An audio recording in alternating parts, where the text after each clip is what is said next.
It is a beacon of hope for thousands of LGBTQ people and their allies who travel from all over the city of Chicago to find a safe and nurturing environment.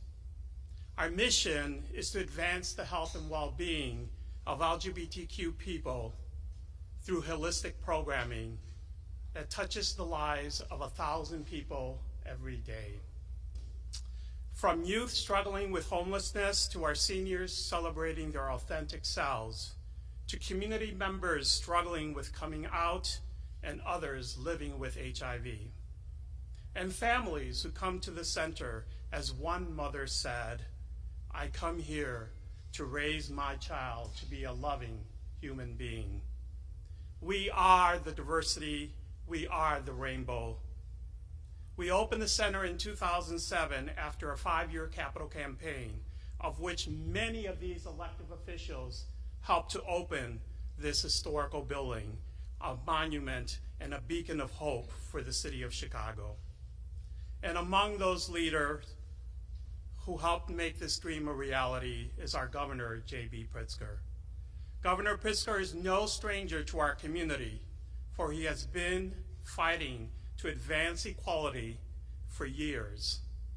Today, once again, we come together under his leadership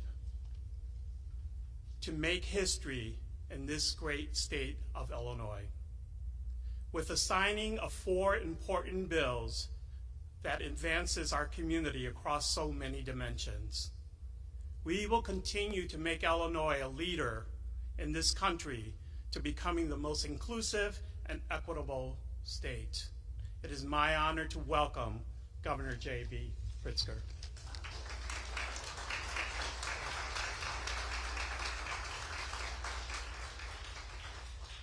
Thank you very much, Tico. It is so great to be back here at the Center on Halsted. I must say, you are always very welcoming.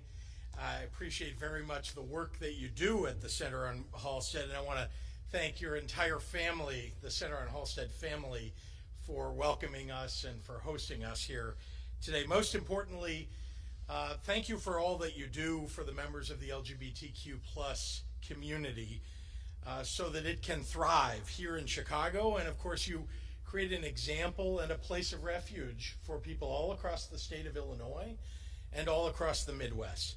And I just came from Hyde Park, where First Lady M.K. Pritzker and Lieutenant Governor Juliana Stratton and I convened a roundtable with leaders in Chicago's transgender and gender nonconforming community. On good days like today, where we get to mark progress in policy, I find it all the more important to connect with those on the ground fighting these fights every single day on the work that's still left to do. I'm grateful to all who took the time to share their lives, their challenges, their resilience with me and with MK and with Juliana. And I want to recognize the conversation's host who's here with us today, Lasiah Wade. Would you mind standing, Lasiah? Are you? There you are.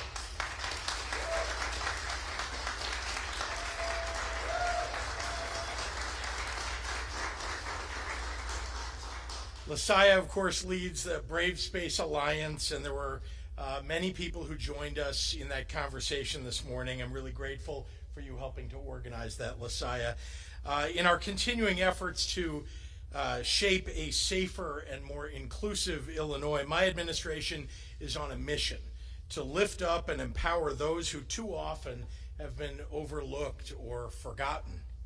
This afternoon, the state of Illinois is taking another step to advance our mission, to overcome those obstacles and truly make a great state, a welcoming state for so many across the nation, but especially for those who live right here in the state of Illinois. With us today, of course, are members of the General Assembly, leaders who have been the tip of the spear on this effort. I'm so proud to be joined by legislative sponsors, Senator Robert Peters, Laura Fine, and Sarah Feigenholt, all senators. I don't want to miss the titles here. My senator, Sarah Feigenholt, my former state rep, Sarah Feigenholt. Very proud to have standing with me. Never want to forget her because you might not get your street paved. and Representatives Carol Ammons, who's with us today from Champaign, Ann Williams, and Margaret Croak. I really appreciate, well, Margaret is now my state rep, so please make sure my road is paved. But seriously, these are true leaders in the General Assembly who have done so much to make all of this possible today. Let me also welcome Senator Mike Simmons, Leader Greg Harris, Representative Sam Yingling, and Joyce Mason, and of course the advocates who are in the room. There are many of you who are in the audience, but I especially want to recognize Shannon Parker with Howard Brown Health and Tim Jackson of the AIDS Foundation of Chicago, and so many other voices who've been responsible for today's milestones. It's great to be with you to mark yet another step in Illinois' journey towards a more just and safe future for all of our residents.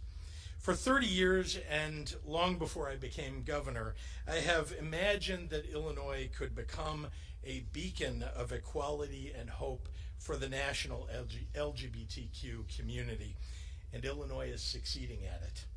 We made it the law of our land to provide financial aid to transgender students who otherwise would be denied. We brought inclusive curriculum into our schools so our people grow up knowing the contributions that the LGBTQ community and LGBTQ people have made throughout history. We expanded Medicaid to cover gender-affirming surgery.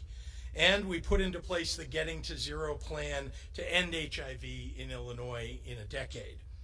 Today, our success continues. In a few minutes, I'll sign 4 new bills into law that advance Illinoisans' ability to live the fullest lives as their truest selves. That starts with one of the most personal decisions in life, the choice to start a family. Already, too few states recognize the need to cover fertility treatments in healthcare. But even those who do tend to have narrow definitions of who can qualify that leave single parents, LGBTQ couples, and women over 35 behind. Well, beginning January 1st, Illinois will chart a new path forward with more inclusive, gender-neutral language in our insurance code that offers meaningful discrimination protections for accessing these treatments. Already, fertility journeys can be deeply expensive, personal, and emotional. And I'm very proud to sign a law that removes a part of that burden for the would-be parents of Illinois. We're also advancing equality in how we issue marriage licenses. 2 other bills I'll sign today make it so that a couple can choose to have a marriage certificate free of gender-identifying language. And because everyone deserves to see their identity properly represented on paper, allows already married couples to go back and change a previously issued certificate. In addition to the bill sponsors, I want to recognize Equality Illinois and the Chicago House and Social Service Agency for their dedicated work on this issue. Finally, we're repealing Illinois' archaic HIV criminalization law, the likes of which swept the nation during the earlier years of the AIDS crisis. Research has shown these laws don't decrease infection rates. They don't decrease infection rates, but they do increase stigma. It's high time that we treat HIV as we do other treatable, transmissible diseases, thereby treating our residents with dignity and furthering our mission to end this epidemic in Illinois. So with that, I'm very proud to turn the podium over to my partner in Springfield, truly a leader, an incredible voice for diversity and equity and opportunity, and that, of course, is our Lieutenant Governor, Juliana Stratton.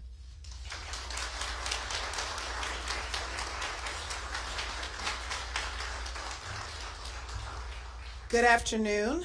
I'm Juliana Stratton, and I use she, her pronouns. Thank you, Governor Pritzker, for your kind words, and thank you for your consistent leadership.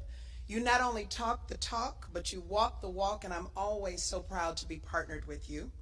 It's an honor to be back here at the Center on Halsted. Thank you, Modesto, to you and your staff for hosting us in this beautiful facility And thank you for the work that you do every single day to build community and create safe spaces for members of our LGBTQ+ community.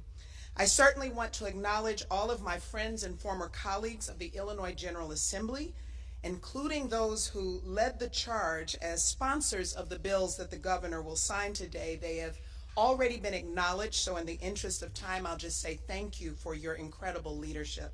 It's really, really powerful work that I know would not have been possible without some incredible partners and advocates in the LGBTQ+ community, many of whom are here today. Thank you all for doing your part in building a more just and equitable Illinois.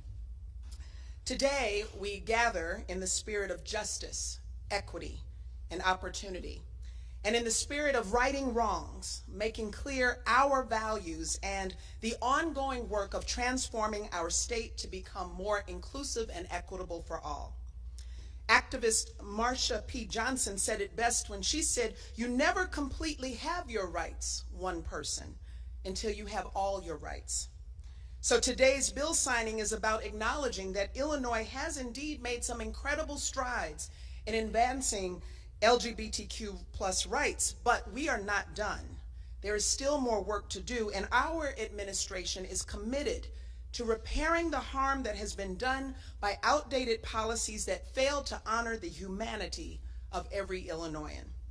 In signing House Bill 2590 and Senate Bill 139 into law, we solidify the right to not be misgendered, being more inclusive of our non-binary and genderqueer individuals. In signing House Bill 3709 into law, we solidify the right to have a family and pursue that family through all available health care options, including for same-sex couples. And we know that policies that criminalized HIV and AIDS are rooted in homophobia and have contributed to the disproportionate incarceration of Black and brown people. In signing House Bill 1063 into law, instead of criminalizing more people, instead we are protecting future generations from entanglement in our criminal legal system. To our LGBTQ+ siblings across Illinois, I want you to know that we see you, and we hear you, and we stand with you. And at a time where dozens of states are filing bill after bill with an anti-LGBTQ+ agenda and targeting trans rights, hear me when I say that here in Illinois, we will continue the important work of ensuring that this is a state that is safe for you to be your authentic selves, and that the rights that are afforded to every Illinoisan are also available to you without restriction, just as you deserve. I look forward to doing this collective work alongside Governor Pritzker, members of the Illinois General Assembly, and all of you to make Illinois the most equitable state in the nation. It is now my pleasure to introduce a tremendous leader and advocate who has been quite an amazing partner and friend to our administration, Shannon Parker of Howard Brown Health. Shannon?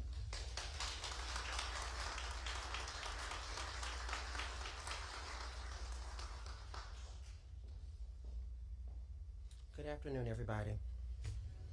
So I am Shannon Lynn Parker. She, her pronouns. I am the Director of Community and Strategic Partnerships at Howard Brown Health.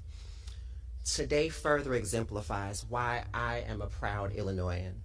Under the leadership of Governor Pritzker, legislators, advocates, and fierce champions such as Senators Sarah Feigenholt, Laura Fine, and Robert Peters. Representatives Ann Williams, Margaret Croak, and Carol Amons, Chicago House Social Service Agency, and Equality Illinois. LGBTQ folks across our state have 4 less barriers to contend with, which will support in their access to thrive and the reduction of antiquated barriers. These bills are not just about granting special privileges as some may see it. These bills are the recognition that LGBTQ+ individuals within our states and beyond are full citizens who are deserving of the fullest protection of the law, which is a right inalienable regardless of orientation, identity, race, or background. Through the signing of these bills, the state of Illinois sends a resounding message to our country and community that we will not allow for the stronghold of harmful and discriminatory laws to prevail. The passing of House Bill 1063 repeals and dismantles the state's outdated HIV criminalization law, which threatened prosecution and incarceration to people living with HIV. HIV criminalization does not provide safety or public health in Illinois. Instead, it harms and stigmatizes people living with HIV, their families, and their communities. SB 139 and HB 2590 allows individuals to correct or remove gendered language from marriage certificates and ensures that the correct name is used on these important legal documents. This reduces unnecessary barriers for members of the TGNC community to gain legal access to documentation that accurately reflects who they are.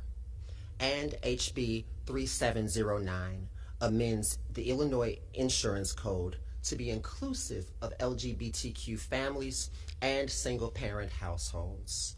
This new law will help to ensure that all people who want to start families will be protected against discrimination in seeking coverage for the diagnosis and treatment of infertility. Protection and safety are not just reserved for a privileged few. It is our duty to improve and secure access for all. To the members of the General Assembly, Illinois Senate, and the Governor's Office, I thank you. To our fierce advocates and activists on the ground, fighting and doing the day-to-day work, please keep making good trouble. LaSaya Wade, thank you. Thank you all. Thank you all so much for joining us, and I'd like to introduce Senator Peters. Thank you.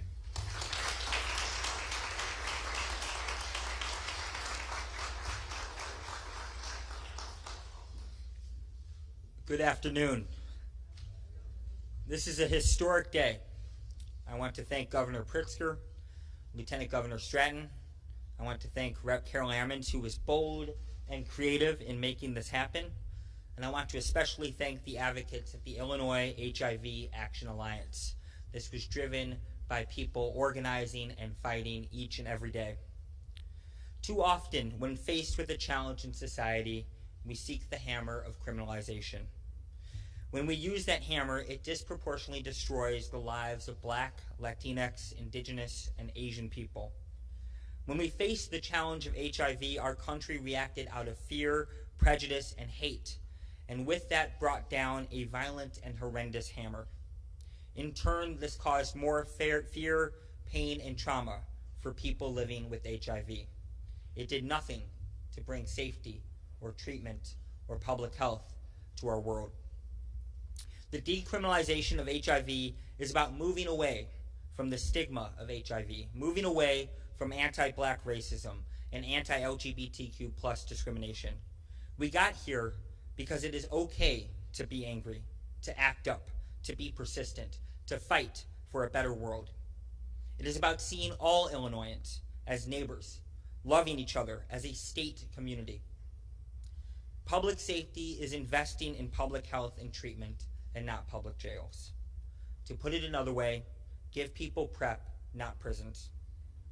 Public safety belongs to all of us, and today we move one step closer to that reality. Thank you.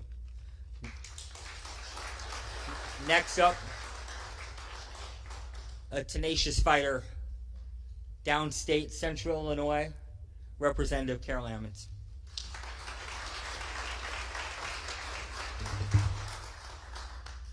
Thank you, Senator Peters. Today it ends, and I'm so honored to be a part of such a historical moment. First of all, I want to thank our governor. Our governor is bold, and he's courageous. And downstate, every time I see something that is anti-Pritzker, I take it personally. because he's saving not just our communities, but he's saving the entire state of Illinois. And he deserves the recognition for that work.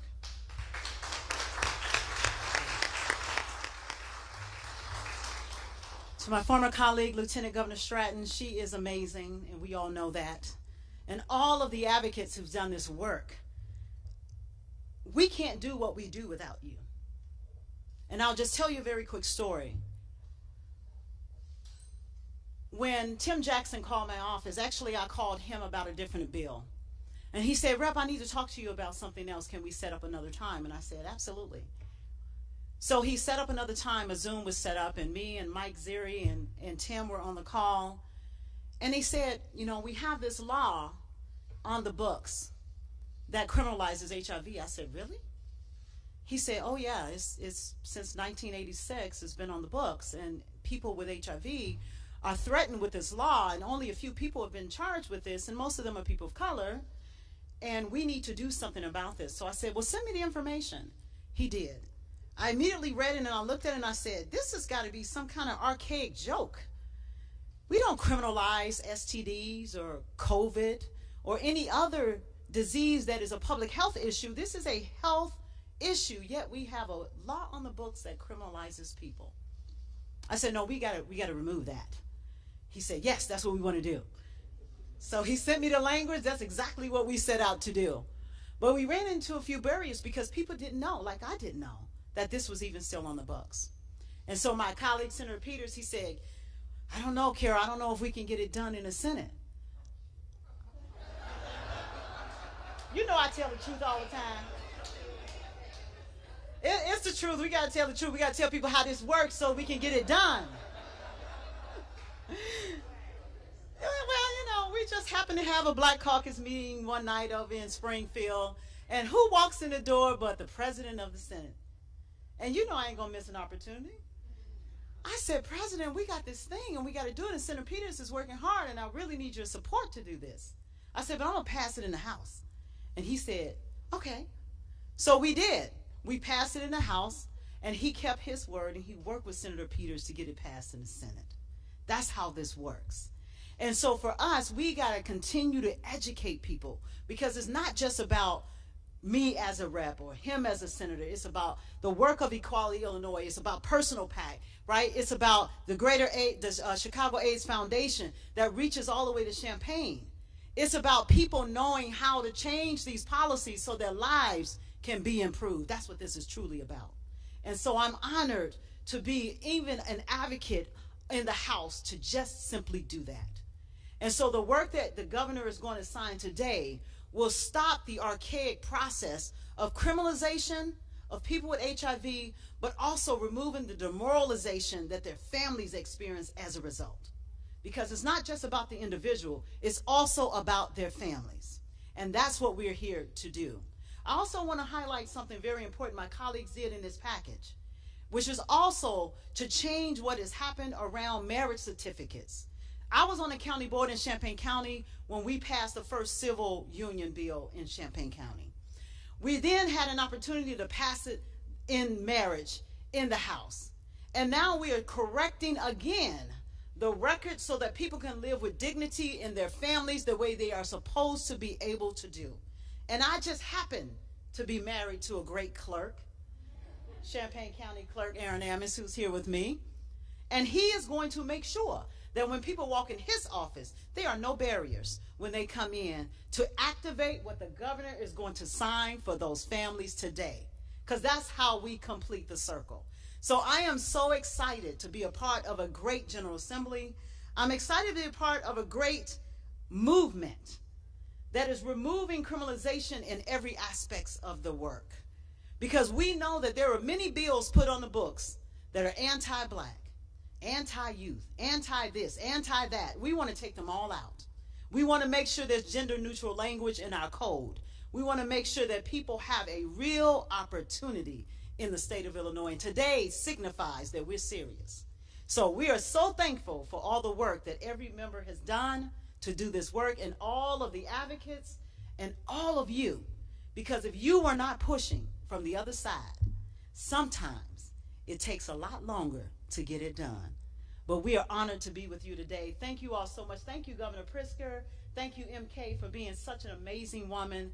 And thank you to our Lieutenant Governor, who stands firm on all of these issues. Thank you so much. And my pleasure it is to bring up my colleague, Representative Croak, for the next bill to be signed today. Thank you all so much.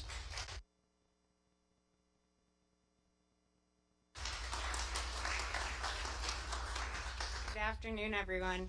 I now know I have a to deal with after this press conference. So I'm really proud to be here today to see legislation become law that will make Illinois a more inclusive place for us. More than a year ago, before I was even sworn into office, Dr. Zachary Marcus, who's actually joining us today, a constituent in my district, reached out to me to share his experience with the injustices in our state's current insurance law. It was a barrier to him and his husband to wanting to start a family, specifically financially. So the current definition of infertility in our insurance law, which had been in place for decades, denied coverage for fertility treatments for LGBTQ couples, single individuals, and it also created an arbitrary timestamp for women over 35 who had certain medical conditions, putting dreams of parenthood financially out of reach for far too many who want to welcome a child into their family. As a new mother myself, at the time I had a 3-month-old son when Dr. Zachary Marcus called me. It was a real gut punch, and I'll tell you right now, he's 18 months and being a mom is super hard, but he is the best thing that ever happened to me. And the idea that I had that opportunity to have my child, and if I had problems conceiving, I'd have access, but Dr. Marcus and his husband wouldn't, was just so cruel to me. I couldn't sit down and not do anything about it. So I got to work trying to set things right for LGBTQ couples like Gary and Dr. Marcus, single individuals and others looking to start or grow their families, but facing discriminatory barriers in our insurance code. So I found an amazing partner in Senator Laura Fine, which I'm really excited to invite her up in a moment. And I'm so grateful to be standing here to see Governor Pritzker sign this. So thank you, Governor. Because of this legislation and because Dr. Marcus shared his story with me all those months ago, we are expanding insurance coverage to so many Illinoisans and sending a strong message across this state that Illinois is a place where all families are welcome. So thank you, and with that, it's my pleasure to invite Senator Laura Fine up.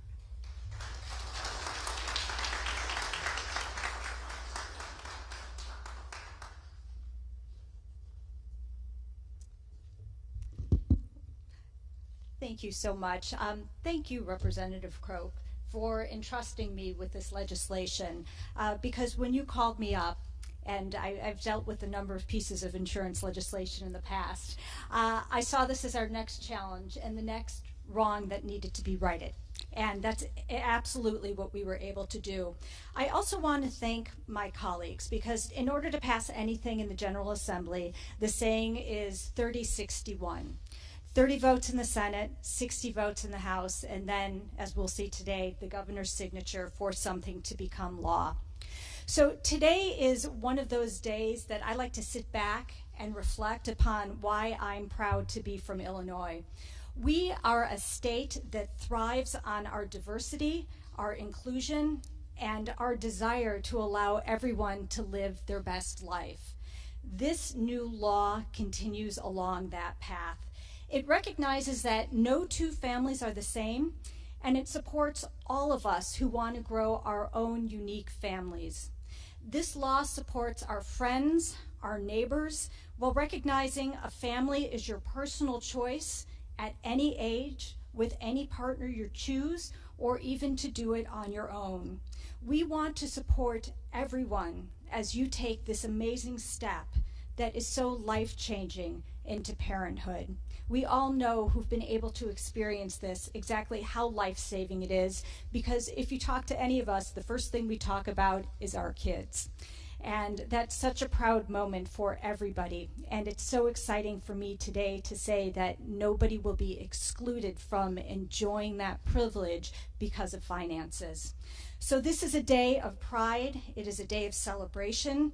It brings hope, And it fills our hearts knowing that this new law will help so many people fulfill the lifelong dream of becoming a parent. So thank you. And with that, I'd like to introduce my former colleague from the House, the incredible Representative Ann Williams.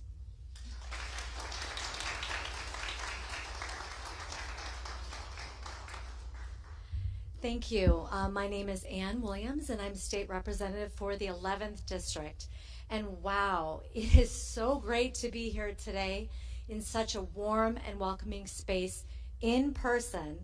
I'm grateful to Governor Pritzker, First Lady MK Pritzker, our Lieutenant Governor, my amazing colleagues, committed staff, and the wonderful advocates that are here today.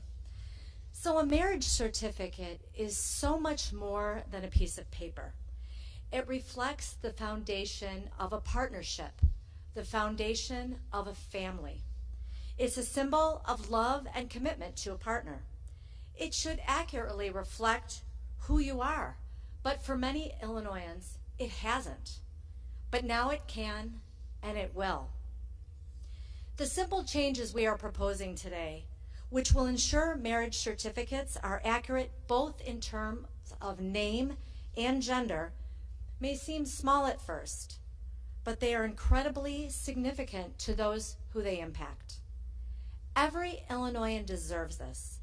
It shouldn't be dependent on where you live or the willingness of your local clerk to accommodate you and your family. We must be identity affirming, inclusive, and real, even when it comes to the most basic of government services, like creating and keeping records. But beyond this, today's collection of bills sends the critical messages to all of Illinois that we welcome every person here as you are for who you are. As our Lieutenant Governor so eloquently said, we see you, we hear you, and we affirm who you are. You are Illinois. I am so honored to be here today for this important day and signing these bills that will make a difference in the lives of everyday Illinoisans. Thank you, Governor Pritzker, for your ongoing commitment to equality for all Illinois families. And with that, I introduce my colleague and co-sponsor, Senator Sarah Feigenholt.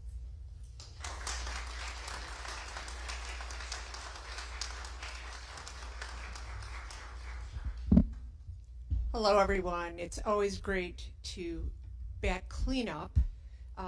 This is Wrigley Field, 2 blocks away, with all of these incredible leaders.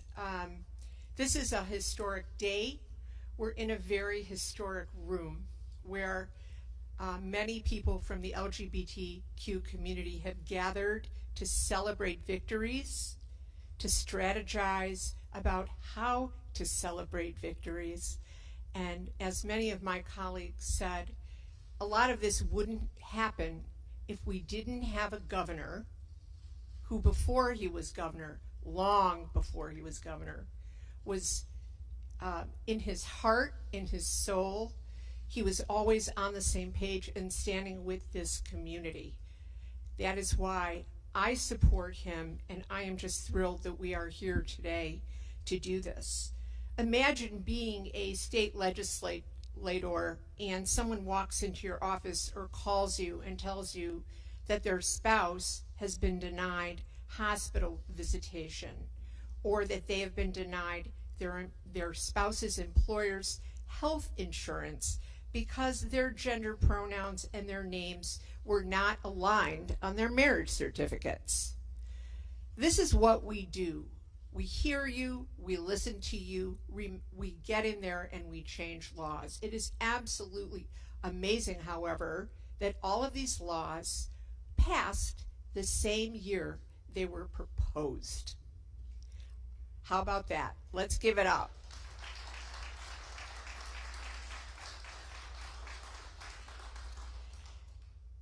Take note that Illinois is so unique. I read the paper. I'm sure everybody in this room tunes into what is going on around the country when it comes to tons of anti-transgender and anti-LGBTQ legislation. but Illinois is a beacon. We stand as a progressive state, and as Lieutenant Governor Stratton says, we stand for justice, and that's what today is. It's about justice. Today we tell our LGBTQ and our transgender community and family and siblings that you are now taking another step in being your authentic selves, that we love you and that we have your back. You're standing in the most progressive Senate District. I have to give Senate District 6 a plug, where this journey began. But again, I want to thank everyone for being here, and I want to introduce Tim Jackson from the AIDS Foundation of Chicago. God bless everybody.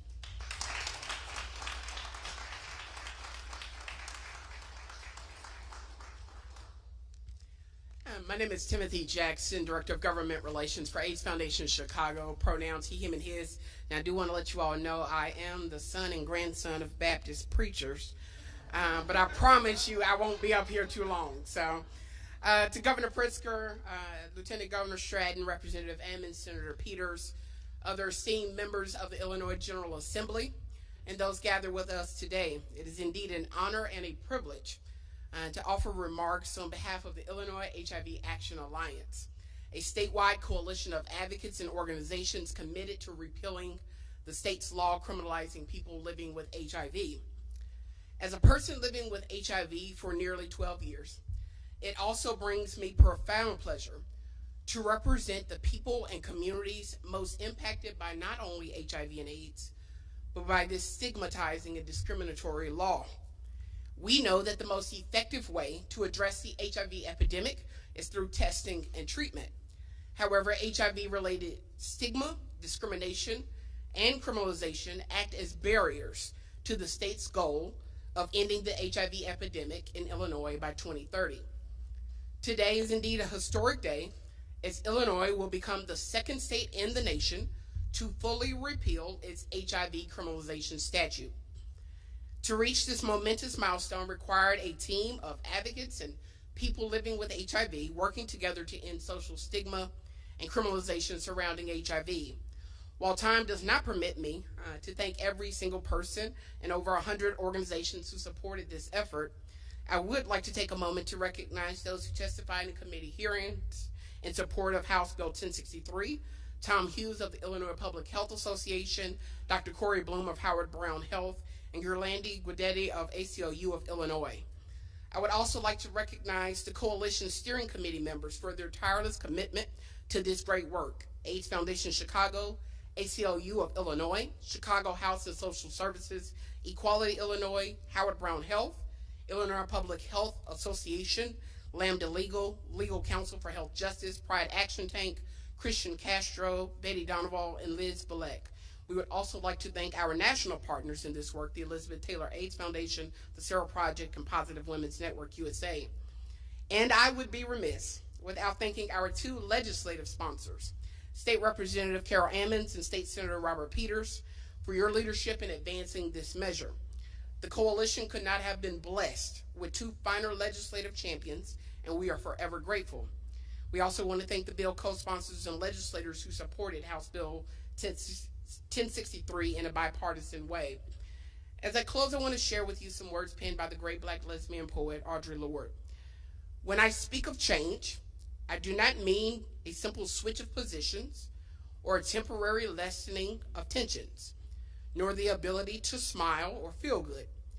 I am speaking of a basic and radical alteration in those assumptions underlining our lives. Signing House Bill 1063 into law today is a seismic sea change in addressing the HIV epidemic in Illinois, and is a perfect illustration of the basic and radical alteration that the poet so brilliantly lauded 40 years ago. With the stroke of the governor's pen today, people living with HIV can now breathe a sigh of relief knowing that our medical condition will no longer be criminalized. The Illinois HIV Action Alliance commends Governor Pritzker and his administration and the Illinois General Assembly for being invaluable partners in this great work. And with that, we'll invite Governor Pritzker up for the bill signing. Thank you.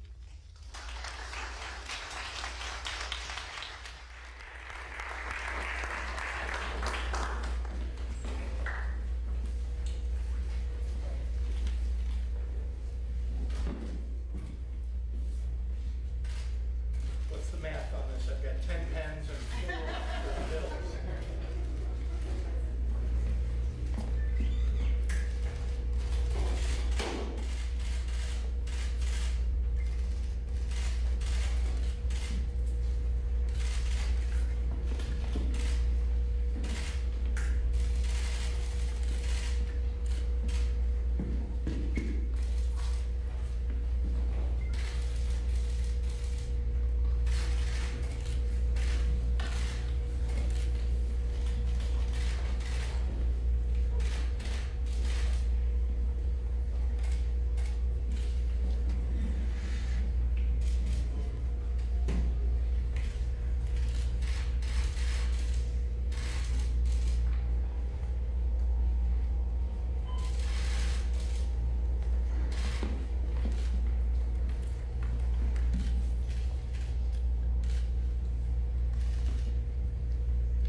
Questions from members of the media.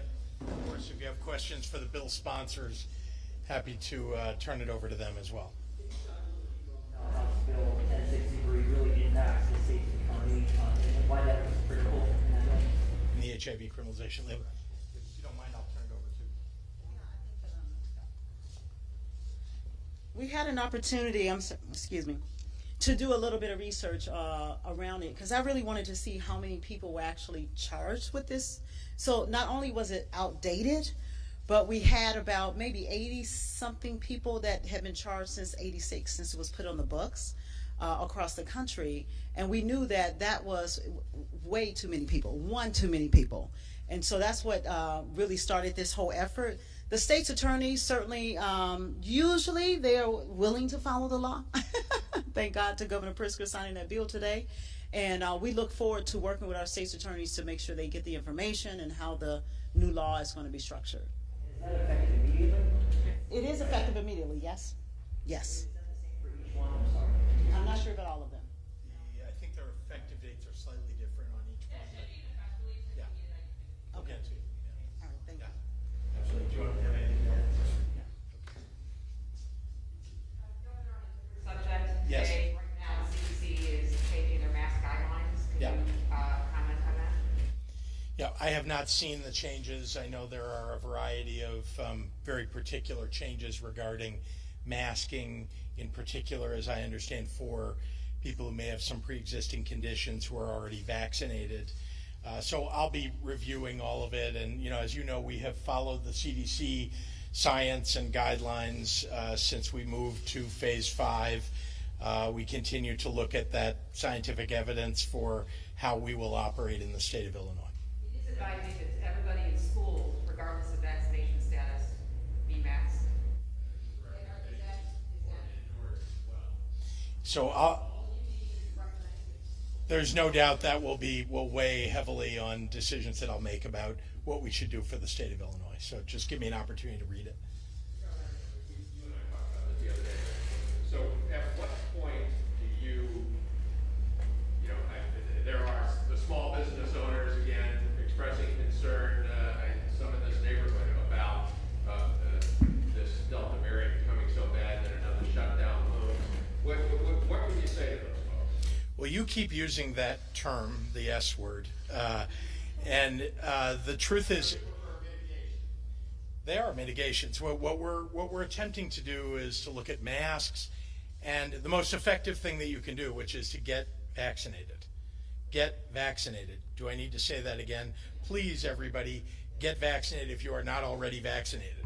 And that's why we've made it available everywhere. There's testing and vaccinations available, and people should wear their masks, particularly if you're unvaccinated as of yet.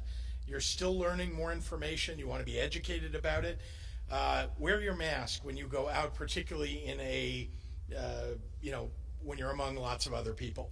I would also encourage, and I haven't seen the CDC guidelines for today, so, but I would also encourage anybody who just feels uncomfortable. You may be vaccinated, but if you feel uncomfortable in a group setting and you're not wearing your mask, put your mask on. Take your mask with you everywhere you go, because I've seen that, I've felt that in certain circumstances where it makes me feel better and protect myself and my family if I wear the mask. But I will say, 99% of the people who are dying now of COVID-19, 99% are unvaccinated. Think about that. That's a far cry from much earlier in this pandemic. Now we know that if you're vaccinated, you're protected. That doesn't mean you can't get COVID, but it does mean, and I know people who've got COVID after being vaccinated, that you'll spend a couple of days. Different people react differently, but many people spend a few days in bed feeling bad, don't need to go to the hospital, and then are able to recover. And that is what we hope in the end the vaccines ultimately will do, is just keep everybody from having to go into the hospital and keeping them from getting very sick or dying, and it seems to be working. Can I ask just one last follow-up? Yes, sir. You've said you plan to go to Wawa. The L word, yeah. The L word. Well, another L word, yeah. You still plan to do that, and can events like that, are you confident that the World Series, if it comes to 35th Street, can move forward? It's coming to Wrigley before it's